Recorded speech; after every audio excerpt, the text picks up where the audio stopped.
So we started with an old home that effectively needed a complete revamp. We have renovated before, and I suppose the key thing we were looking for was just some consistency around, the pricing schedule and the structure of the pricing and clarity around that from the outset.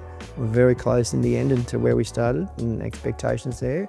But also, if there was an issue, just having the right team to sort of problem solve. So in a lot of cases, we came to a fork in the road moment. It was like, well, we need to consider how we're going to approach this. And the team came up with some great ideas, so many. They're a great team, they're so easy to work with. And we work together, because if you can't, then it becomes adversarial, and it just wasn't like that at all. It was, even at times when, we knew that we had a challenging situation, it was calm.